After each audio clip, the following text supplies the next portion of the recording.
Hello, Sagittarius.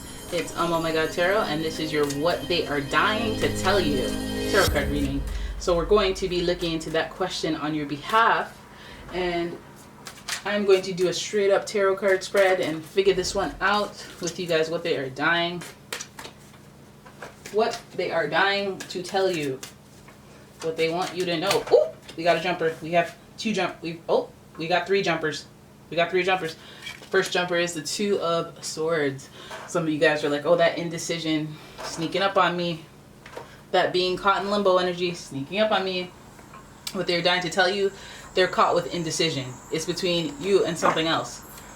Then we have the Ten of Swords, which is, okay, I feel like these are like ultimatums. Yeah, right here. I feel these, to start off with two swords, and it's like the indecision and then kind of the completion is almost like a stressful situation. It's just a stressful situation coming to a close, and I guess the stress is that indecision. But what is that indecision about? I don't know yet. Here's your third jumper. We have the Sun, which means we're talking resourcefulness, creativity, but we're also talking, I know it's not a number one, but it is, oh, it's 19. It does kind of dial down to number one. It adds down to a number one. But the Sun is like a beginning. We see the youthfulness. We see the sunshine, the unjaded enthusiasm for life with the Sun. And not to mention the Leo energy that is emitted from this card. We see somebody who almost like maybe the end of a stressful situation makes them feel free, unbridled, and happy. So it's almost like this person is like caught between a decision and it's stressing them out to the point where they just want to end it. What is that situation is what I wonder, but it has a lot to do with them feeling free within their ego. So just being free and rid of the situation. So let's keep going and pull your last two cards. Okay, so we have the Eight of Pentacles. Eight of Pentacles is in reverse, so it's almost like they're a little distracted right now from their ultimate goal, which I'm judging. Am I judging? Kind of judging. Yeah, because it seems like they just were like caught in between a decision, and I don't know if they made the decision, but they've released a lot of stress. I mean, it could have been like a better exit for making a decision, but okay. And then you feel free and happy, and I feel like this is almost temporary.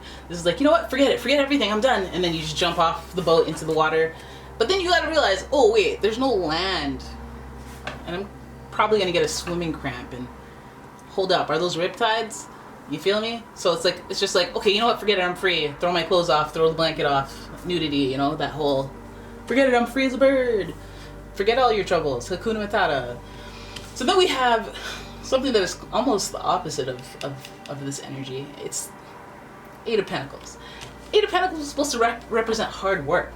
It's supposed to be it's representing like narrow focus on the things that are tangible in this world. Like, look at them legs, look at them red legs. He's willing to do the work. Even though he's sitting down, he's focused. He's making sure everything that is churned out under his jurisdiction is top level quality, okay? And he's excited. He's enthused about it too. His reputation matters. He cares. See all that blue right there? There's an equal amount of caring and intensity and enthusiasm. So that's always good energy. But when it's in reverse, it's almost like you're disrupting that, which makes me feel like what's being disrupted is this.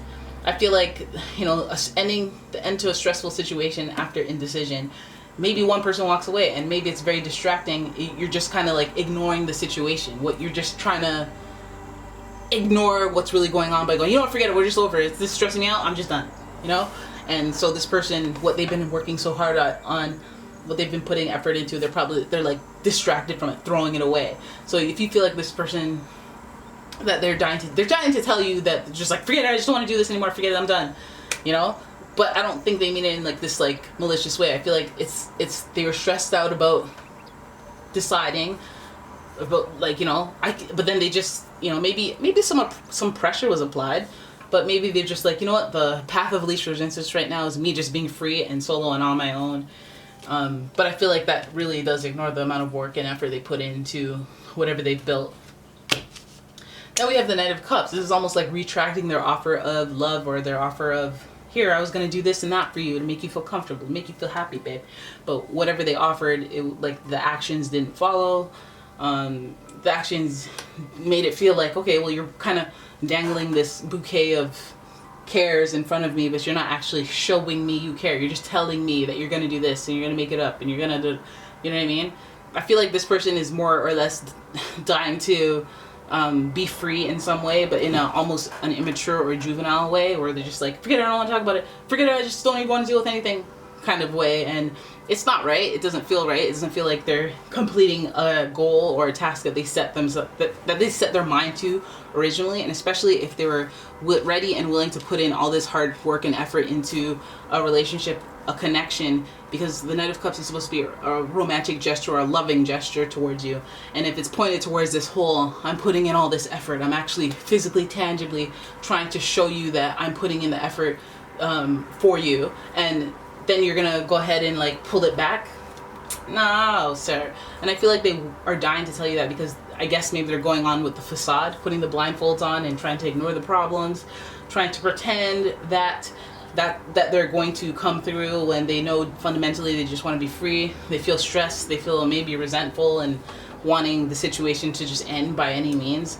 So that's not necessarily the best thing to hear, but at least I've got some Power of Love activation cards so that we can set you off on a blaze correctly, elevating the energy, giving you some sort of intention to manifest in spite of who's this Leo energy. This could be air sign energy, Gemini, Libra, Aquarius energy that is coming at you with some, let me dial it back, let me run that back, or no, let me backpedal.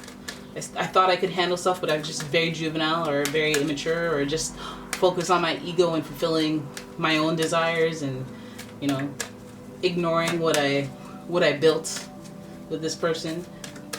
So let's have a look at the Power of Love activation cards to give you some sort of love and relationship power to manifest during this. All right, this is what you're manifesting. You're manifesting loyalty, okay? By going through this situation, you're manifesting loyalty. Your reliability demonstrates your loving sense of devotion and consistency of being. So do you, boo-boo. Do you, boo-boo, and then that'll attract the similar energy. Like attracts like. But especially if people are giving you lessons in a lack of loyalty, that's how you can identify just how loyal you are and what you exactly deserve. Now, I know it would probably hurt if you're like, oh, I'm so loyal and they're disloyal. Then you'd be like, you know what, next! Get real loud with it, but like not with your outside voice. You know, just so people don't think you're crazy.